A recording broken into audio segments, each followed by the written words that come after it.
Going on, Hoops fans? Your boy Brian here with another edition of Hoops Haven TV. The NBA season's in full swing. Got a full week of good basketball. For today's episode, we're going to be talking about my bold predictions for the 2024 NBA season. So to kick it off, we're going to start off with my bold prediction of who's going to win the MVP award this year. So the two candidates that I have are Joel Embiid and Jokic. Obviously, Joel Embiid, the Sixers are missing James Harden. So he has an all-star teammate that's not available to him. So far, so good. He's looking good out there. He's going to be one of the most dominant players in the league. Going to score a lot of points, rebound, put up good stats. The team looks really good even without him. To be honest with you, James Harden, that is.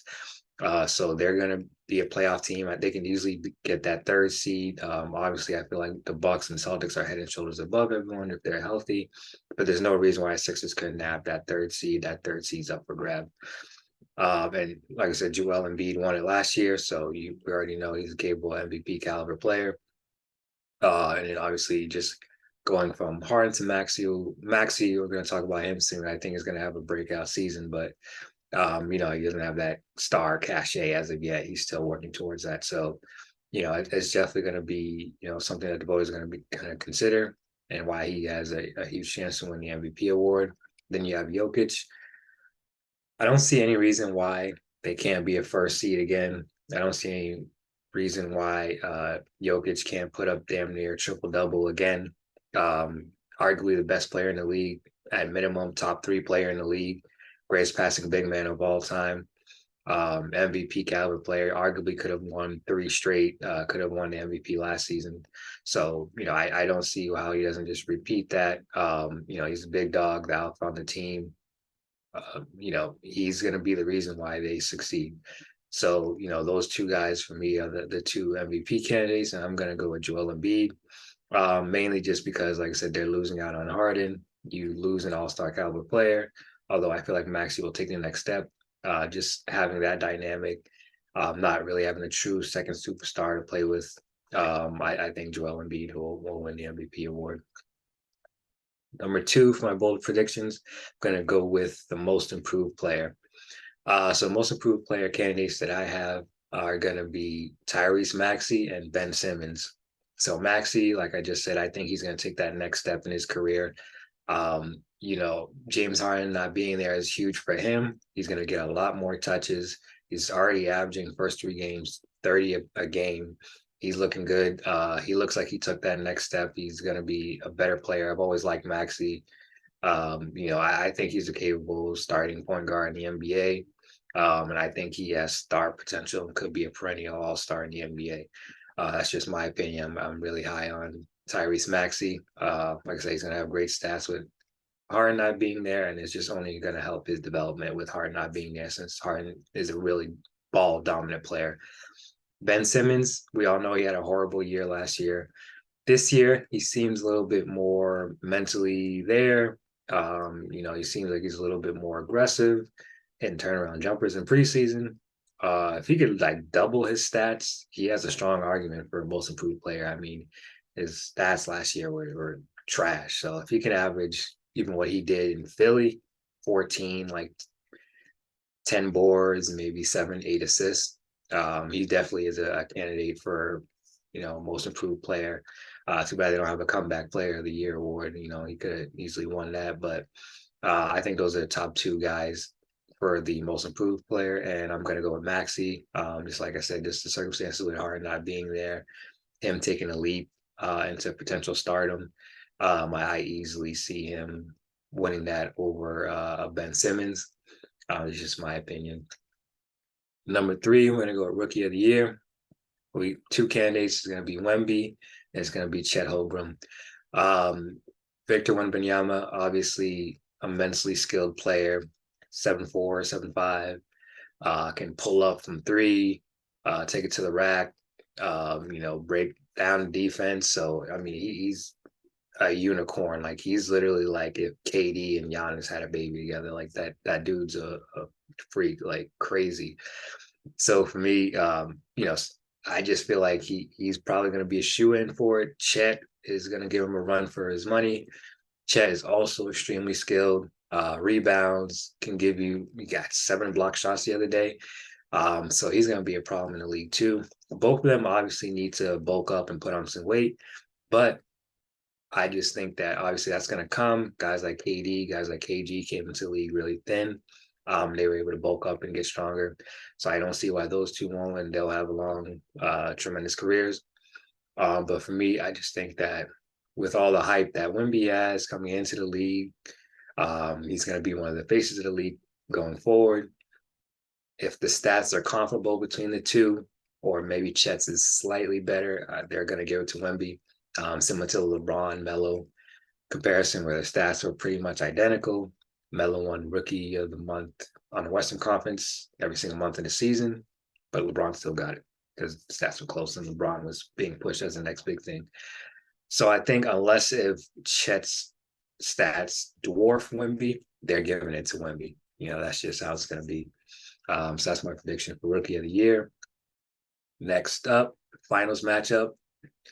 In the previous video, I had mentioned that I could see the Bucks going to the NBA Finals, but unfortunately for them, like I just don't trust that Chris Middleton will stay healthy for a full season.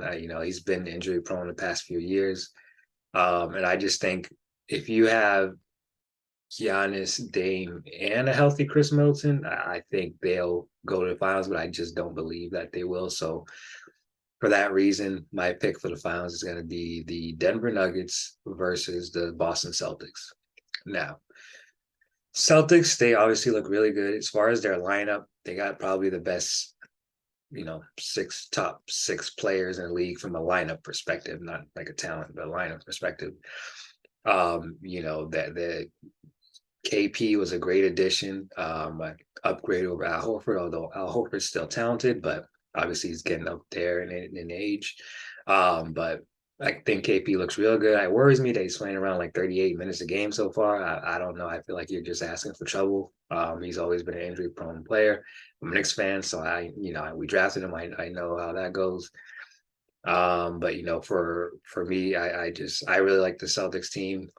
They're not too deep, but like I said, those first 6 players, they're gonna play a lot of minutes, and if everyone stays healthy, they could easily be their minimum. They should be top 2 seed. They could even be the first seed. And the East, I think they'd be able to just run through the East. I don't see Miami going back, and teams like the Knicks and Cleveland aren't ready. Sixers, I think, they're getting a lot of slack because Harden's not there, but I can see them having a good season and easily getting that 3rd seed. So for me, I'm going to go with the Boston Celtics on the East. Represent the West, going with Denver. Jokic, minimum top 3 player in the league. They have chemistry. They've been playing together for years. Continuity. Phoenix, I don't see as a legitimate threat yet. I know they're going to score a lot of points, but are they going to be able to stop anyone? Then you have to factor in Bradley Beal's injury prone, KD's injury prone. How does that work out? If any of those big 3 go down between Book, Beal, and KD, they're done. So I'm going with Denver out west, and I don't really see any other team. Pelicans are going to be sneaky good, but I don't think they're ready yet to make it to the finals. If they stay healthy, though, they're top 4 seed out west, but that's just if their big guns can stay healthy. So I got Denver in the Celtics in the finals, and I'm going to go with Denver winning it all again and repeating. Celtics, they always just find a way to like fuck up and mess up in some form of fashion. Like, talent perspective, I feel like on paper they should have won a title already. Obviously they went to the finals a few years ago. Tatum had an incredible amount of turnovers. I feel like just they always find a way to mess up somehow.